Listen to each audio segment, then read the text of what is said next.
प्रिय विद्यार्थी नमस्कार। और मेरे साथियों, जैसा कि आज आपको इस वीडियो में मैं एक बहुत ही इंपॉर्टेंट जानकारी देने जा रहा हूं, जिसकी सभी बच्चों को बहुत ही बेसब्री से इंतजार था कि कब आपको ऐसी ट्रिक वो बताई जाए कि किस प्रकार से पेपर सेट किया जाता है। तो देखिए, उच्च माध्यमिक परीक्षा 2024 का पेपर भी हम साथ में रखते हैं कि पिछली बार किस प्रकार से क्वेश्चन पूछे गए थे, कौन से पेज से क्वेश्चन पूछे गए थे और ऐसी कौन सी ट्रिक है जिससे ये क्वेश्चन आप आसानी से याद करें और वो अधिक से अधिक एग्जाम में आए, अच्छे नंबर आप प्राप्त कर सके। देखिए, आज मेरे 15 साल का जो अनुभव है उसके आधार पर इस वीडियो के माध्यम से मैं आपको ये बताना चाहूंगा कि किस प्रकार से पेपर सेट किया जाता है। ये तो आप भली भांति जानते हो कि कोई भी जो क्वेश्चन आता है वो अधिकतर हूबहू अपनी जो पुस्तक है उसके क्वेश्चन से नहीं मैच खाता है, उसमें कुछ न कुछ डिफरेंस होता है, उसमें कुछ अंतर होता है। और ये क्वेश्चन अधिकतर आपको पाठ्य पुस्तक के अंदर से दिया जाता है, स्व रचित क्वेश्चन होते हैं, तो कि उसका जो परीक्षक है, जो पेपर बनाने वाले हैं, जिनकी ड्यूटी लगती है, वो पेपर सेट करते हैं तो अलग से क्वेश्चन सेट करते हैं। तो देखिए, अपन समय न गंवाते हुए और तुरंत अपने उस पर आ जाते हैं और एक एक क्वेश्चन के बारे में बताते हैं। और ये भी मैं आपको बताऊंगा कि कौन सा क्वेश्चन इस बार आने की संभावना है, तो जरूर इस वीडियो को देखें ध्यान से। वस्तुनिष्ठ टाइप के जो प्रश्न है उनमें से पहला क्वेश्चन आपके आया था कि उत्पत्ति के आधार पर आग्नेय चट्टानों को कितने भागों में विभक्त किया गया है। तो इसमें देखिए, आपको ये पेज संख्या 6 से ये क्वेश्चन आया था पाठ्य पुस्तक में। नीचे देखो पेज संख्या 6 है और इसमें ये क्वेश्चन आया है। ऊपर देखो, आपके जो आरेखित चित्र बना रखा है, ये आरेखित चित्र है। ध्यान रखें, बच्चे कई बार समझते नहीं, आरेखित चित्र के माध्यम से भी कई बार क्वेश्चन पूछ लेते हैं। आरेखित चित्र के माध्यम से समझाइए कि कितने भागों में बांटा गया है। तो क्वेश्चन ऐसे भी बन सकता है। तो देखिए, आग्नेय, अवसादी और रूपांतरित चट्टाने हैं। तो ये आपको जो चट्टाने हैं उसमें पूछा था आग्नेय चट्टान किस प्रकार की होती है। तो आग्नेय चट्टाने उत्पत्ति के आधार पर, देखिए ये क्वेश्चन आया था आपके। तो उत्पत्ति के आधार पर आग्नेय चट्टान 2 प्रकार की होती है, आंतरिक आग्नेय और बाह्य आग्नेय। इसके बाद देखिए, नेक्स्ट क्वेश्चन अपन लेते हैं। दूसरा जो क्वेश्चन पूछा गया है वो पेज संख्या 10 से पूछा गया है। आप अपने पेपर अपने साथ में रखिए, जो उससे आप इसका मिलान कर लेना। इसमें क्वेश्चन आया था कि 2Fe2O3, ये देखिए आपके ये वाला क्वेश्चन, 2Fe2O3 प्लस 3H2O, जो आपके पीला लाइमोनाइट ही बनता है, 2Fe2O3 डॉट 3H2O। तो इसमें ये पूछा गया था ये समीकरण इंगित किसको करता है। तो ये जल योजन को इंगित करता है। देखिए, जल योजन अभिक्रिया है। तो इस तरह से ये इंपॉर्टेंट क्वेश्चन आया था पेज संख्या 10 से। इसी के साथ मैं आपको बताना चाहूंगा, अभी जस्ट अपन ने जो पहला क्वेश्चन पढ़ा था कि उत्पत्ति के आधार पर जो चट्टानों को बांटा गया था 2 भागों में, उसमें नेक्स्ट क्वेश्चन क्या आ सकता है इस बार। इंपॉर्टेंट जो क्वेश्चन बनता है ये क्वेश्चन बनता है कि आग्नेय चट्टानों का दूसरा नाम क्या है, या ऐसे क्वेश्चन पूछा जा सकता है कि प्राथमिक चट्टाने किसे कहते हैं। तो ये आग्नेय चट्टानों को प्राथमिक चट्टाने कहते हैं। नेक्स्ट क्वेश्चन देखते हैं, जो कि 22 नंबर पृष्ठ से आया है, प्रश्न संख्या 22 से। ह्यूमस को मृदा में मिलाने से मृदा की धनायन विनिमय क्षमता पर क्या प्रभाव पड़ता है। तो जैसा कि ये क्वेश्चन देखिए, आप यहां से लिया गया है, ये जो पॉइंट्स दे रखे हैं कि मृदा जीवांश पदार्थ का मृदा गुणों एवं उर्वरता पर क्या प्रभाव पड़ते हैं। तो इसमें नवा जो बिंदु है, धनायन विनिमय क्षमता, ये यहां से क्वेश्चन उठाया गया है कि धनायन विनिमय क्षमता से क्या होता है, इसकी जो बढ़ जाती है धनायन विनिमय क्षमता ह्यूमस के कारण। तो ह्यूमस की धनायन विनिमय क्षमता से अधिक होने के कारण इसमें मृदा में लाने से धनायन विनिमय क्षमता में वृद्धि होती है। ये इसमें ये क्वेश्चन आया था इंपॉर्टेंट। अगला नेक्स्ट क्वेश्चन देखते हैं। फर्स्ट संख्या जो 25 से क्वेश्चन आया है, इसमें देखिए, वह प्रक्रम जिसमें मृदा में उपस्थित नाइट्रेट, ये वाला देखो, वह प्रक्रम जिसमें मृदा में उपस्थित नाइट्रेट नाइट्रस ऑक्साइड में परिवर्तित हो जाता है, वो अभिक्रिया क्या कहलाती है, विनाइट्रीकरण अभिक्रिया। तो देखिए, ये लिख रखा है, इस प्रक्रम में मृदा नाइट्रेट का नाइट्रोजन गैस या नाइट्रस ऑक्साइड में परिवर्तन होता है। ये प्रक्रम अनेक जीवाणुओं में की प्रतिक्रिया फलस्वरूप होता है। तो देखिए, यहाँ पर जैसे ही परिभाषा आई है, यहीं से एक क्वेश्चन उठा लिया गया है। तो इस तरह से ध्यान रखें कि जो भी समीकरण दे रखी है उसको तुरंत आपको देखना है, इनमें से क्वेश्चन पूछ सकते हैं। अब इस बार देखिए इंपॉर्टेंट क्वेश्चन जो बनता है इसमें से, इसी पेज में से, जो आपके प्रश्न संख्या ये जो देखिए 25 से, तो देखिए यहाँ ये वाली दोनों समीकरण है जो आपके रासायनिक समीकरण, इसमें नाइट्रोसोमोनास और नाइट्रोबैक्टर वाली अभिक्रिया है, इनको जरूर याद कर लेंगे, ये बहुत इंपॉर्टेंट है। नाइट्रोसोमोनास में क्या है, ये देखो HNO2 बनता है और इसमें HNO2 है, उससे क्रिया करके नाइट्रोबैक्टर क्रिया है HNO3 बनाता है। नेक्स्ट क्वेश्चन जो पूछा गया है 5वें नंबर का, कि मोंटमोरिलो समूह की धन आयन विनिमय क्षमता सेंटीमोल प्रति किलोग्राम में होती है। तो ये देखिए यहाँ पर दिया गया है 60 से और 100, ये ऑब्जेक्टिव टाइप का क्वेश्चन था वस्तुनिष्ठ प्रकार का। तो देखिए वस्तुनिष्ठ प्रकार में आप ध्यान रखें, इस तरह से कोई सा भी क्वेश्चन पूछा जा सकता है, इस टेबल को जरूर याद कर लें।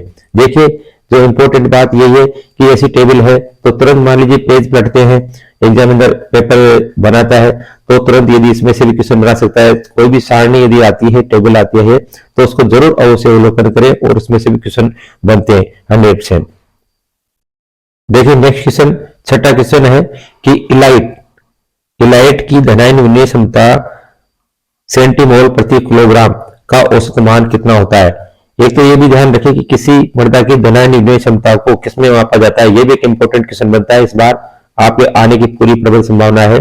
सेंटीमोल प्रति किलोग्राम के लिए -1 अपन घात लगा देते हैं, या इसको ओब्लिक लगा के भी प्रति किलोग्राम लिख सकते हैं, तो ये भी इंपॉर्टेंट है। देखिए इसमें से इस सारणी में जो उठाया गया है, अभी जस्ट मैंने आपको बताया था कि इसी तरह से कोई भी टेबल है, उस टेबल में से भी क्वेश्चन पूछा जा सकता है। ये आसान रहता है क्वेश्चन पूछना, क्वेश्चन बनाना। इसलिए देखिए यहाँ पे इलाइट का मान दे रखा है 30 सेंटीमोल प्रति किलोग्राम, ये इसका आंसर है। नेक्स्ट क्वेश्चन पे आते हैं, सिलिकेट क्ले के प्रकार हैं, ये क्वेश्चन पूछा गया है 7वां जो वस्तुनिष्ठ प्रकार का क्वेश्चन है। तो देखिए यहाँ पर ये आरेखी चित्र है, इसमें से ये क्वेश्चन उठाया गया है। तो देखिए मैं अभी पहले भी बताया था आपको कि आरेखी चित्र या सारणी है, उनको अवश्य अवलोकन करें, अवश्य उसका अभ्यास करें, इनमें से क्वेश्चन बनते हैं अधिकतर। तो देखिए सिलिकेट क्ले कितने प्रकार के होते हैं, केलिनाइट, मोंटमोरिलो समूह और इलाइट समूह, इसका बारे में खूब आपको बताया गया है, जरूर ध्यान रखें। नेक्स्ट क्वेश्चन लेते हैं, प्रश्न संख्या 48 से ये क्वेश्चन पूछा गया है, देखिए आप, और इसमें क्वेश्चन पूछा गया है कि धान की फसल को बोने के लिए उपयुक्त मृदा का पीएच कितना है। तो ये देखो उपयुक्त मृदा पीएच मान दे रखे, पीएच परास, तो पीएच परास भी पूछ सकते हैं, पीएच परिसर भी पूछ सकते हैं, और किसी भी फसल के लिए पूछ सकते हैं। ये भी आपको इंपोर्टेंट, इसमें धान का पूछा था 4.5 से 8.5। आपको ये भी मालूम है कि अधिकतर क्वेश्चन रिपीट नहीं किए जाते हैं, हाँ उससे रिलेटेड क्वेश्चन पूछे जा सकते हैं। तो इसमें इस टेबल में देखो, यह भी टेबल से क्वेश्चन पूछा गया है। मैं आपको एक बात बता रहा था कि इंपॉर्टेंट चीज, आज इतने सालों का अनुभव है मेरा कि अधिकतर क्वेश्चन या तो जैसे चैप्टर पलटते हैं तो पृष्ठ पलटते ही जो भी कोई मेन चीज दिखती है, टेबल दिखती है या आरेखी चित्र दिखता है, तो उसमें से क्वेश्चन अधिकतर बनाते हैं। तो देखिए यहाँ पर ये इसमें से तुरंत क्वेश्चन उठाया है।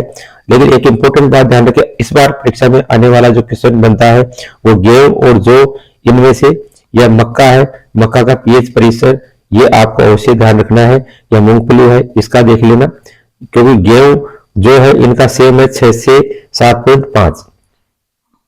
नेक्स्ट क्वेश्चन लेते हैं, 9वां क्वेश्चन है, पीएच स्केल में पीएच बराबर 7 प्रदर्शित करता है। तो देखिए यहाँ से ये क्वेश्चन उठाया है, जैसे पेज पलटा, या नीचे देखो इस टेबल के नीचे जस्ट लिखा हुआ है जिसमें कि 7.0 उदासीन बिंदु होता है। पीएच स्केल में पीएच 0 सक्रिय अम्लता की अधिकतम सीमा, और पीएच बराबर 14 क्षारीयता की अधिकतम सीमा को प्रदर्शित करती है। तो इस तरह देखिए पीएच बराबर पीओएच बराबर 7 होता है, इंपॉर्टेंट है ये। तो ये यहाँ से क्वेश्चन पूछा गया था। नेक्स्ट क्वेश्चन लेते हैं, 10वां क्वेश्चन है, अधिकांश पौधे नाइट्रोजन को किस रूप में ग्रहण करते हैं। तो देखिए ये यहाँ से इस टेबल में से लिया गया है नाइट्रोजन, इसको नाइट्रेट या अमोनिया के रूप में जैसे कि पौधे ग्रहण करते हैं। तो यहां से ये क्वेश्चन उठाया गया है। 11वें नंबर का क्वेश्चन है, इसके बाद में जस्ट देखिए इधर की देखिए एक टेबल, इस टेबल में से वैज्ञानिकों के नाम पूछा है, उसमें क्वेश्चन पूछा गया है कि सल्फर पौधे के लिए, ये देखिए सल्फर पौधों के लिए आवश्यक पोषक तत्व है, इसके आविष्कारक का नाम। तो ये आया था पेटरसन, इसका आंसर था। इस बार इंपॉर्टेंट जो क्वेश्चन बनते हैं आपके, देखो सांस और ससुर, ये जरूर याद रख लेना। हाइड्रोजन और कार्बन जो कि हाइड्रोकार्बन होते हैं उनके सांस याद कर लेना, और ऑक्सीजन और नाइट्रोजन इनके शासक, सास ससुर के नाम से इस तरह से आप ये ट्रिक है याद कर लेना, सासर सासर। और 5वां नंबर है फास्फोरस और पोटेशियम, पोटेशियम का स्प्रेंजिल। तो ये जरूर आप याद कर लेना, ये इंपॉर्टेंट है, इनमें से क्वेश्चन आ सकता है। नेक्स्ट क्वेश्चन लेते हैं। देखिए वस्तुनिष्ठ 12 नंबर का जो क्वेश्चन है पूछा गया है कि फसलों में एंडोसल्फान 35 ईसी के प्रयोग पश्चात प्रतीक्षा अवधि कितनी होती है? तो इसका आंसर था 10 से 12 दिन। ये भी इस टेबल से लिया गया है। देखिए आप मेरे जो ट्रिक है उसको जरूर ध्यान रखें कि क्वेश्चन कहां से सेट किए जाते हैं और किस तरह से क्वेश्चन बनाते हैं, इसलिए इन बातों का ध्यान रखें। ये टेबल में से उठाया गया है। देखिए अब इस बार इंपॉर्टेंट जो क्वेश्चन बनते हैं वो एक तो मोनोक्रोटोफास, इसका 10 दिन है, ये 10 से 12 दिन आया था इसका उत्तर, और इसमें 10 दिन याद रखना है। मेलाथियान है, ये भी इंपॉर्टेंट है, 5 दिन, और मेलाथियान मिथाइल पैराथियान इसका 10 दिन। तो ये इंपॉर्टेंट क्वेश्चन थे। एक नीचे नीचे देखो आपके टेबल में दे रखा है एल्ड्रिन, ये भी एक इंपॉर्टेंट है, इसके 10 से 20 दिन, ये याद रखना है। इनमें से जरूर क्वेश्चन बनता है। वस्तुनिष्ठ 13वां क्वेश्चन जो पूछा गया है कि कृषि रसायन के डिब्बे पर अंकित चमकीले रंग का मोनोग्राम प्रदर्शित करता है। जो मोनोग्राम उसमें छपा रहता है डिब्बे पर। तो देखिए ये भी एक टेबल से लिया गया है क्वेश्चन, और इसमें नीचे नीचे वाला लिया गया है। जैसे पेज पलटा ये वाला क्वेश्चन आ गया, यही से उठा लिया उसमें। तो देखिए मध्यम जहरीला ये होता है, इसमें लिख रखा है, देखो यहाँ चमकीला नीला हरा, ये चमकीला नीला रंग है इसमें, तो इसलिए ये ध्यान रखिए ये मध्यम जहरीला होता है, लिख रखा है मध्यम जहरीला। ये तीनों चार ये कलर है, ये आपको याद रखने हैं इसके। देखिए सबसे कम जहरीला है वो ग्रीन कलर का होता है, इनको भी जरूर आप याद रख लें। अत्यधिक जहरीला जो कलर है वो लाल रंग का है, ये भी एक इंपॉर्टेंट क्वेश्चन बनता है, इस बार एग्जाम में आने की ज्यादा संभावना है इसकी। वस्तुनिष्ठ से 14 क्वेश्चन जो दिया गया है, एस्कोर्बिक अम्ल की कमी से कौन सा रोग होता है? तो देखिए कमी से रोग होने वाले इधर साइड में है इस टेबल के अंदर, ये भी टेबल से उठाया गया है क्वेश्चन। एस्कोर्बिक एसिड और किससे प्राप्त होता है? नींबू संतरा वगैरह जो खट्टे फल है उनसे ये प्राप्त होता है, विटामिन सी और ये स्कर्वी। अब इंपॉर्टेंट बात क्या है, इस बार जो क्वेश्चन आने की जो संभावनाएं हैं, एक तो ये ध्यान रखिए के वाला विटामिन जो के है ये इंपॉर्टेंट है, ये हरी पत्तेदार सब्जियों से प्राप्त होता है। रक्त का थक्का न बनना, यदि इसकी कमी रहती है रक्त का थक्का नहीं जमता, रक्त का थक्का जमाने में के का महत्वपूर्ण योगदान है। साथ ही विटामिन डी है, ये भी एक इंपॉर्टेंट है। जो बच्चों में सूखा रोग होना, हड्डियों दांतों के विकृति आ जाना, ये एक इंपॉर्टेंट कारण है, ये इंपॉर्टेंट क्वेश्चन बनता है। एक विटामिन बी 12 जो साइनोकोबालेमिन, इस बार जरूर ध्यान रखें, विटामिन का नाम भी पूछा जा सकता है कि विटामिन बी 12 का नाम क्या है, साइनोकोबालेमिन। और ये देखिए रक्त की जो कमी होती है, चेतना शून्यता, झंझनाहट, भूख की कमी, घबराहट, वो सब विटामिन बी 12 की वजह से होती है, जिसमें खून की कमी अपन जो बोलते हैं वो विटामिन बी 12 वाला विटामिन है। साथ ही इंपॉर्टेंट जो है ये बी 1 और बी 2, विटामिन ए का पता ही आपको कि रतौंधी रोग होता है इसकी विटामिन ए की कमी से, लेकिन बी 1 और बी 2 जरूर ध्यान रखें, बी 1 थायमिन है और बी 2 राइबोफ्लेविन है। जो राइबोफ्लेविन है ये बी 2, ये मुंह में छाले होना, होठ फट जाना, अभी जो सर्दी में होठ फटते हैं तो ये इसकी वजह से होता है, ये भी ध्यान रखें, बी 2 है, बी 1 नहीं बी 2। तो और विटामिन बी 1 वेरी वेरी नाम जब आता है तो विटामिन बी 1 का नाम याद रखना है, बी 1 वेरी वेरी, और विटामिन बी 2 आ जाता है तो मुंह में छाले होना और ये होठों का फटना, ये इसकी वजह से होता है, चमड़े का फटना आ जाए। तो ये इंपॉर्टेंट क्वेश्चन इस बार जरूर टेबल का अवलोकन करें, इसको याद करें। 15वां ऑब्जेक्टिव टाइप क्वेश्चन है, वो देखिए क्वेश्चन पूछा गया है कि नत्रजनीय जैव उर्वरक एजेटोबैक्टर जो है वो किस फसल के लिए उपयोगी है? तो देखिए ये क्वेश्चन इस तरह से पूछा गया है, ये धान्य फसलें, जबकि जो आपके ऑब्जेक्टिव क्वेश्चन आए थे उसमें बता देता हूं। देखिए आपकी क्वेश्चन इस तरह से पूछा गया है, यहाँ पर चना, गेहूं और मटर, मूंगफली। ये दिमाग लगाना था कि धान्य फसल में क्या आता है कि गेहूं, तो इसमें गेहूं ऑप्शन इसमें सही हो जाता है। तो देखिए इस तरह से अन्य फसलें हैं, ये जो इंपॉर्टेंट है इस बार वो याद रखनी है। राइजोबियम कल्चर है, ये इंपॉर्टेंट है, इस बार एग्जाम में आ सकता है, ये दलहनी फसलों के लिए है। और नील हरित सेवल धान की फसलों के लिए, एजोला धान की फसल के लिए, नील हरित सेवल और एजोला है ये आपके धान की फसल के लिए, क्योंकि आपको पता है सहजीवन जो पाया जाता है वो एजोला का आपने पढ़ा होगा, ये नवीना एजोला, तो ये भी इंपॉर्टेंट है। और पीएसबी कल्चर ये सभी फसलों के लिए काम में आता है, तो ये इंपॉर्टेंट है, इनको आप नोट कर लें, वीडियो को जरूर देख लें, वापस रिवीजन करें इसका कि कौन कौन से इंपॉर्टेंट है। एक इसी पेज में देखिए आपके ये, इसको जरूर इस टेबल में इसको याद कर लें, लूसर्न जो अल्फा अल्फा है, ये इसकी नाइट्रोजन स्थिरीकरण करने की क्षमता होती है 100 से 300। तो ये भी क्वेश्चन पूछा जा सकता है। अन्य क्वेश्चन लेते हैं। 16 जो क्वेश्चन है वही फिर टेबल से पूछा गया क्वेश्चन है। देखिए आप, उदर जठर रस में पाए जाने वाला एंजाइम है, ऑब्जेक्ट टाइप क्वेश्चन था। तो इसमें देखिए ये पेप्सिन एंजाइम इसका आंसर आ जाएगा। और क्वेश्चन आपके इस बार इंपॉर्टेंट और भी है, इसमें देखिए टाइलिन है, इसको एमाइलेज एंजाइम बोलते हैं। ये मोलार और में पाया जाता है, माल्टेज आंत रस में, ये भी इंपॉर्टेंट है। और ट्रिप्सिन है अग्नेय रस में, और लाइपेज जठर रस में, उदर जठर रस में। तो देखिए आपको एक बात और ध्यान रखनी, इस बार इस टेबल में से क्वेश्चन भी बन सकता है, मिलान करने वाला क्वेश्चन, इसलिए जरूर इसका अवलोकन कर लें कि कौन सा एंजाइम है, उसका उद्गम स्थल क्या है और किस पर क्रिया करता है और उत्पाद क्या बनाता है। कम से कम ये तो ध्यान ही रखना है कि कौन सा एंजाइम है, उसका उद्गम स्थल कौन सा है, इसको जरूर अवलोकन कर ले इस सारणी को। और साथ ही इंपॉर्टेंट क्वेश्चन इसमें से बन सकता है इस ऊपर वाली टेबल में। एक ये जरूर ध्यान रख ले कि ऑक्सीडोरेडक्टेज एंजाइम है, इसकी अभिक्रिया की प्रकृति क्या होती है, जैविक ऑक्सीकरण और अपचयन। और इसके बाद में एक और हाइड्रोलिसिस, ये जल अपघटन की क्रिया में काम में लेता है, नाम ही हाइड्रोलिसिस है। इसको अगला नेक्स्ट क्वेश्चन देखते हैं। अब रिक्त स्थान वाले क्वेश्चन आते हैं। रिक्त स्थान में पहला क्वेश्चन दे रखा है कि चूना पत्थर है, तो चूना पत्थर यहां से उठाए गए। देखिए क्वेश्चन इसमें से ये एक महत्वपूर्ण अवसादी चट्टान है, तो इसमें अवसादी चट्टान है। तो क्वेश्चन पूछने का ढंग देखिए आप, चूना पत्थर रिक्त स्थान चट्टान है, इस तरह से भी क्वेश्चन बनाया जा सकता है। ऐसा नहीं है कि कोई सेंटेंस ऐसे से मिल जाएगा, इस तरह से क्वेश्चन बनाया गया है। चूना पत्थर अवसादी चट्टान का उदाहरण है। इसी प्रकार से बालू पत्थर है, इसका भी ध्यान रखें, ये भी इंपॉर्टेंट क्वेश्चन बनता है। और एक इंपॉर्टेंट क्वेश्चन इसमें जो बनता है शिस्ट, जो कि आग्नेय और अवसादी चट्टान है से इसकी उत्पत्ति होती है शिस्ट की, यह भी इंपॉर्टेंट है, इसको ध्यान रखें, इस बार क्वेश्चन आ सकता है। और एक मार्बल जो संगमरमर है, इसका प्रमुख खनिज कौन सा है, कैल्साइट, ये बहुत बार क्वेश्चन आया है, ये इंपॉर्टेंट क्वेश्चन है। चूना पत्थर से इसका निर्माण होता है संगमरमर का, तो इसको भी जरूर आप याद रख लें। 27 नंबर पेज पर ये जो क्वेश्चन पूछा गया है रिक्त स्थान में, सामान्यतः मर्दा में ये यहाँ से महत्वपूर्ण जो बिंदु होते हैं आपके, ये भी एक इंपॉर्टेंट चीज है कि बच्चों को महत्वपूर्ण बिंदु भी पढ़ लेने चाहिए किताब के, उनमें से भी क्वेश्चन पूछे जा सकते हैं। जो भी सबसे कम से कम ऊपर वाले जो मुख्य मुख्य बिंदु है, जैसे शुरुआत होती है वहां पर इस तरह के बिंदु है, उनको अवश्य पढ़ लेंगे।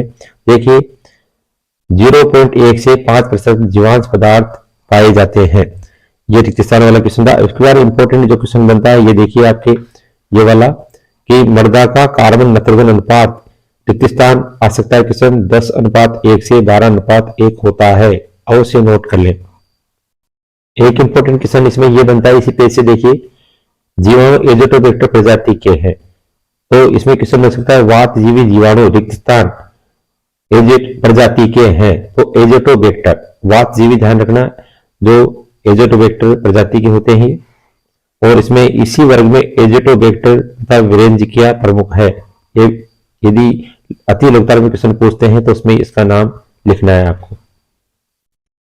देखिए रिक्त स्थान में तीसरा क्वेश्चन, इलाइट का रासायनिक संरचना सूत्र क्या है। तो देखिए ये यहाँ पर जस्ट जैसे पेज पलटते हैं तो ये क्वेश्चन दिख रहा है यहाँ पर, ये सूत्र, तो इसको KAl4Si8O20OH4, ये इसका सूत्र है, जिसमें कि पोटेशियम अतिरिक्त होता है, क्योंकि ये इसका संरचना सूत्र है मोंट मोलिनाइट की तरह ही है, सिर्फ इसमें K और आ जाता है। और जो केलिनाइट है उसका सूत्र अलग होता है, इसलिए तीनों सूत्र तो आपको याद होने चाहिए। मैंने इसकी ट्रिक भी डाली हुई है, आलसी वाली ट्रिक, उस वीडियो को जरूर देख लेंगे, तुरंत आपको याद हो जाएगा। Al4Si4O10OH8, ये केलिनाइट का सूत्र है। इसमें आलसी इसलिए बोला गया है कि AlSi आलसी मीनिंग बनती है, ठीक है, तो उसका ट्रिक जरूर देख ले वीडियो। अगला क्वेश्चन है, चूना पत्थर का उपयोग रिक्त स्थान मृदाओं को सुधारने में किया जाता है। तो देखिए ये क्वेश्चन 65 नंबर पेज से लिया गया है। यहाँ पर ये चूना पत्थर का आपके, इसे कैल्शियम कार्बोनेट कहते हैं, 7.5 pH से कम मान वाली मृदाओं में प्रयोग करते हैं। इस तरह से क्वेश्चन यहाँ से लिया गया है, तो आपको नॉलेज के टाइप से याद रखना है, नॉलेज टाइप का क्वेश्चन है ये एक प्रकार से। पांचवा रिक्त स्थान वाला क्वेश्चन है, जिंक की कमी से धान में रिक्त स्थान रोग हो जाता है। देखिए इंपॉर्टेंट बात क्या है, वही महत्वपूर्ण बिंदु है, उनमें से ये क्वेश्चन लिया गया है। देखिए यहाँ पर ऊपर पर लिखा हुआ है, जस्ते की कमी से धान में खेरा रोग हो जाता है। देखिए इसलिए महत्वपूर्ण बिंदुओं को पढ़ना भी आवश्यक है।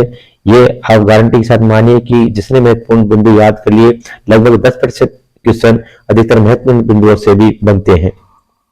इसी पृष्ठ से इंपॉर्टेंट जो क्वेश्चन बनता है, एक तो ये ध्यान रखें कि पौधों में आवश्यक पोषक तत्वों की कसौटी देने वाले वैज्ञानिक कौन है। आर नान, ये इंपॉर्टेंट क्वेश्चन बनता है। अधिकांश पौधे नाइट्रोजन का उपयोग करते हैं किसके रूप में, नाइट्रेट के रूप में। तो ये इंपॉर्टेंट क्वेश्चन बनते हैं, इसमें से जरूर याद कर लें। एक और देखो महत्वपूर्ण बिंदु में ये भी वाला क्वेश्चन इंपॉर्टेंट है कि पौधे नाइट्रोजन को अमोनियम नाइट्रेट, फास्फोरस को H2PO4- और पोटेशियम को K+ के रूप में ग्रहण करते हैं, अवश्य याद कर ले। छठा क्वेश्चन है, पानी में फ्लोराइड की सांद्रता अधिक होने पर रिक्त स्थान बीमारी हो जाती है। ये क्वेश्चन देखिए 109 नंबर पेज से लिया गया है।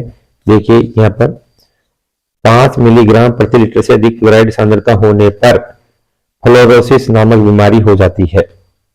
विश्व स्वास्थ्य संगठन के अनुसार पेयजल में नाइट्रेट की अधिकतम सीमा रिक्त स्थान मिलीग्राम प्रति लीटर निर्धारित की गई है।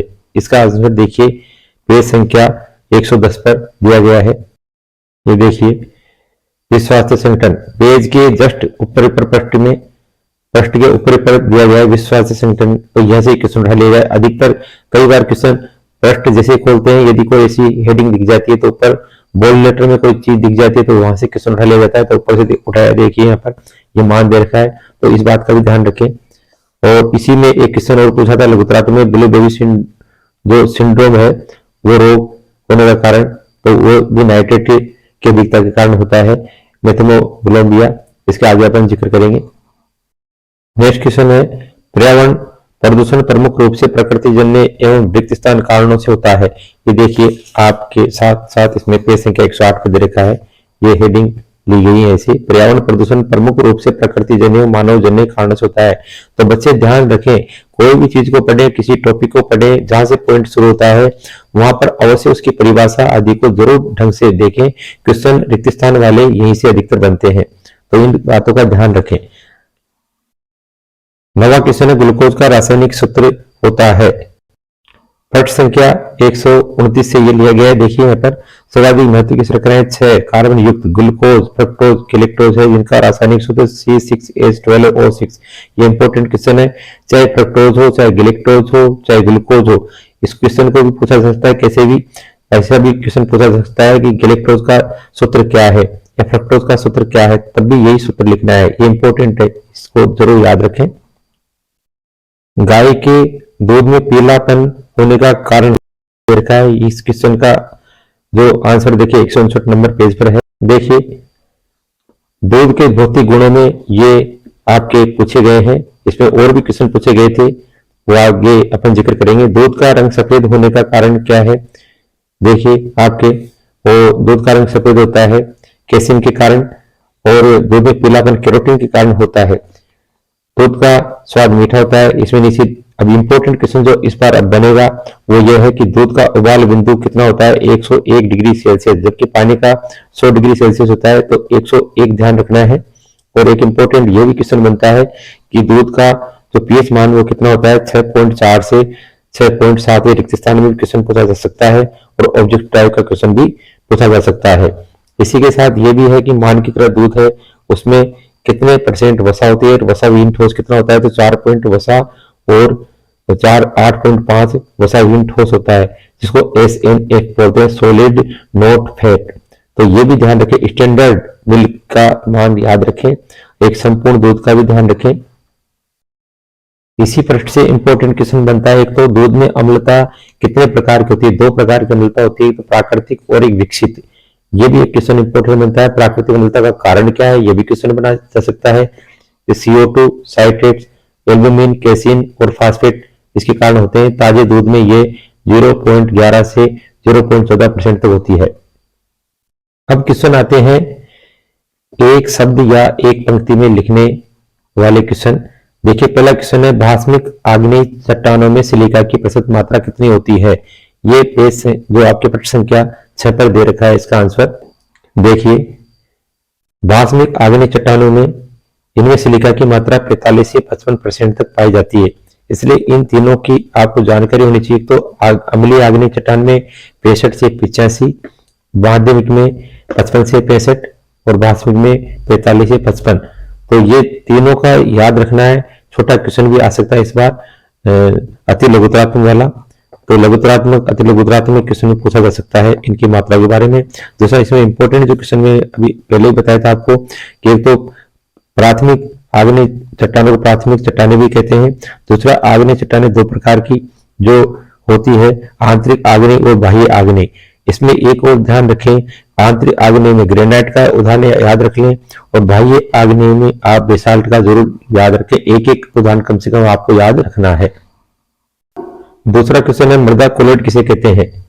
ये परिभाषा पूछी गई है। ऐसे मृदा कण जिनका व्यास 1.0 से 100 मिली माइक्रोन तक होता है एवं कोलॉइड गुण रखते हैं, मृदा कोलॉइड कहलाते हैं। तो परिभाषा की जानकारी अपने को जहां भी परिभाषा पूछी जाती है उन परिभाषाओं को अवश्य याद कर लेंगे।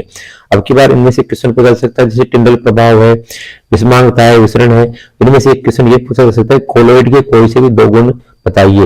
इंपॉर्टेंट क्वेश्चन है ये जरूर। या टिंडल प्रभाव किस प्रकार के कणों में पाया जाता है? तो कोलॉइड्स में पाया जाता है, जरूर ध्यान रखें। या इसके कोलॉइड शब्द है किसने दिया था आपको? ये थॉमस ग्राहम ने। इंपॉर्टेंट क्वेश्चन है। अगला क्वेश्चन है, भस्म संतृप्त मृदा से क्या अभिप्राय है? इसकी परिभाषा देनी है।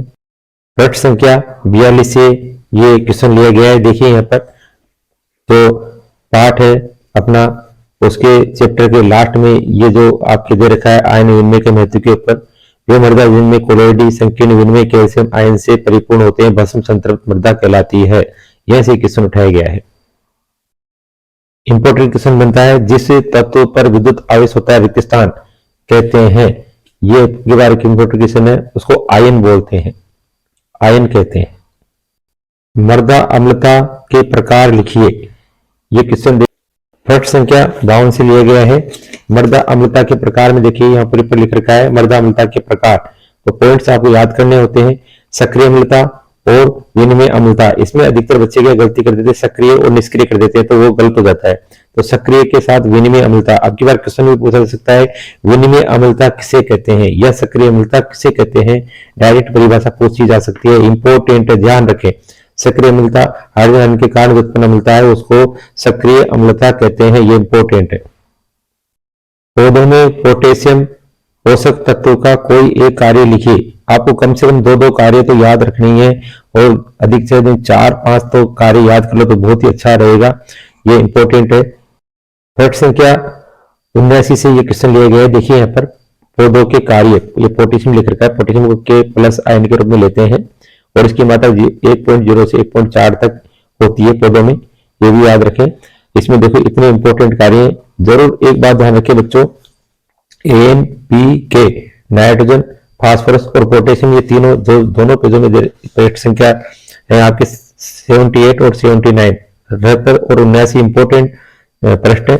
इनमें क्वेश्चन जरूर बनेंगे और जरूर इसको अच्छी तरह से रामबाण औषधि की तरफ इसको याद कर लें और पी जाए इसको एक प्रकार से याद करके, तो इसमें से क्वेश्चन जरूर बनेंगे। तो यहाँ पर इसके क्या कार्य पूछे थे? फसल को गिरने से रोकना, सूखा सहन करने की क्षमता होना आदि कई सारे हैं। क्योंकि वीडियो ज्यादा बड़ा बन जाएगा तो मैं आपको ये बता दिया गया है कि इंपॉर्टेंट क्वेश्चन इसमें से बनते हैं। और जो अब की बार है सबसे मोस्ट इंपॉर्टेंट है, आगे जो क्वेश्चन आएगा इसको अच्छी तरह याद कर लेंगे। फास्फोरस को, फास्फोरस से अवश्य क्वेश्चन पूछा जाएगा, या तो ये क्वेश्चन पूछा जाएगा कि फास्फोरस को किसके रूप में लेते हैं, कौन से आयनों के रूप में? तो H2PO4- और HPO4 माइनस, ये आपको इस तरह से याद करना है। यदि H2 है तो यहाँ 1- करना है, H1 है यहाँ तो यहाँ 2- आपको आवेश लगाना है। ये जरूर ध्यान रखें। और ये इंपॉर्टेंट इनके जो कार्य हैं मृदा में, अन्य पोषक तत्व को चूसने में सहायता करता है, कोशिका विभाजन को शीघ्र करता है और रोग प्रतिरोधकता को बढ़ाता है, दाने उपज भूसा की अपेक्षा अधिक बढ़ती है, खड़ी रहने की क्षमता को बढ़ाता है, साग सब्जी में दानों के गुणों को वृद्धि करता है, फास्फोरस अन्य तत्वों के गुण को चूषण बढ़ाता है। तो इंपॉर्टेंट है ये फास्फोरस, बहुत इंपॉर्टेंट है, ये अवश्य आने की संभावना है, आएगा। ब्लू बेबी सिंड्रोम क्या है? इसके बारे में आपको बताया गया था अभी जस्ट कि नाइट्रेट के वजह से ऐसा होता है। कि देखिए नाइट्रेट की अधिकता के कारण मेथोमो हीमोग्लोबिनेमिया नामक बीमारी होती है जिसे ब्लू बेबी सिंड्रोम कहते हैं। ये क्वेश्चन भी आ चुका है। तो ऐसे तत्वों के कारण जो रोग होते हैं उनके बारे में पूछा जाता है। ग्लाइसिन एमिनो अम्ल का संक्षिप्त नाम लिखिए। ये पहली बार इस तरह का क्वेश्चन आया था जो संक्षिप्तीकरण का, तो ध्यान रखें ऐसा क्वेश्चन भी पूछा जा सकता है। तो यहाँ पर देखिए जैसे ये इनके नाम लिख रखे हैं ग्लाइसिन के GLY और ब्रैकेट में G, इस तरह से इनको लिखते हैं, इनके नामकरण करते हैं। तो आप थोड़ा कुछ तत्व कम से कम याद कर ही सकते हो, सारे नहीं होते तो याद। वेलिन का V से VL वेल, इस तरह से यदि थोड़ा अपन दिमाग लगाएंगे, थोड़ा इनका अभ्यास करेंगे तो आसानी से याद हो सकते हैं। एलेनिन ALA ए आ जाएगा। इस तरह से इनका जो नाम लिख रहा है GLY, ग्लाइसिन में अपन सीधे अपना नाम है GLY तो GLY हो गया। ऐसे इनके नाम आप याद कर सकते हैं। तो फिर भी इंपॉर्टेंट जैसे हिस्टिडीन है, इसको अवश्य आप याद कर लें। और भी याद नहीं हो तो प्रोलिन है P याद कर लें, क्योंकि नीचे ये लिख रखे हैं यहाँ पर और ये यहाँ भी इसमें लिख रखा है। एक इंपॉर्टेंट अब का क्वेश्चन जो बनता है कि कुल कितने ज्ञात एमिनो अम्ल, तो 20 प्रकार के ज्ञात हैं। ये ऑब्जेक्ट टाइप भी क्वेश्चन पूछा जा सकता है। 20 प्रकार के। प्रोटीन केसीन है, केसीन में ये देखिए आपके 10 जो अनिवार्य एमिनो अम्ल है, इनको भी याद रखना है आपको कि अनिवार्य एमिनो अम्ल कौन कौन से जो दूध में पाए जाते हैं। तो कम से कम 10 आप उनको याद रखना है। और ये टीवी मिलपात के एक शॉर्ट ट्रिक है, उससे ये याद किए जा सकते हैं। ये भी कम से कम अपन लिख सकते हैं। और अंतिम जो क्वेश्चन है एक पंक्ति वाले या एक शब्द वाले क्वेश्चन में इसमें है ये वाला 8वां क्वेश्चन, दूध का कोई एक भौतिक गुण लिखिए। तो दूध का भौतिक गुण के बारे में अपन ने पहले भी देखा था, एक क्वेश्चन आया था इसमें, छोटा वाला क्वेश्चन है उसमें राजस्थान में कि दूध का पीलापन का कारण क्या होता है, कैरोटीन। तो ये भौतिक गुणों में से क्वेश्चन पूछा था और एक बार क्वेश्चन इधर से पूछ लिया अति लघुत्रात्मक में आपके, तो भौतिक गुणों में से भी क्वेश्चन पूछा सकता है। मैंने पहले भी आप बताया था इंपॉर्टेंट क्वेश्चन है, जरूर ये पॉइंट्स आप याद कर लेंगे, जरूर इनमें से क्वेश्चन पूछा जाएगा। तो प्यारे विद्यार्थियों और साथियों, क्योंकि वीडियो ज्यादा बड़ा हो जाएगा, अगले जो क्वेश्चन है लघुत्रात्मक क्वेश्चन और जो दीर्घ आंसर वाले हैं क्वेश्चंस, इनके बारे में नेक्स्ट वीडियो में आपको बताया जाएगा। इंपॉर्टेंट क्वेश्चन कौन कौन से आने की संभावना है और कौन सा क्वेश्चन कहां से लिया गया है।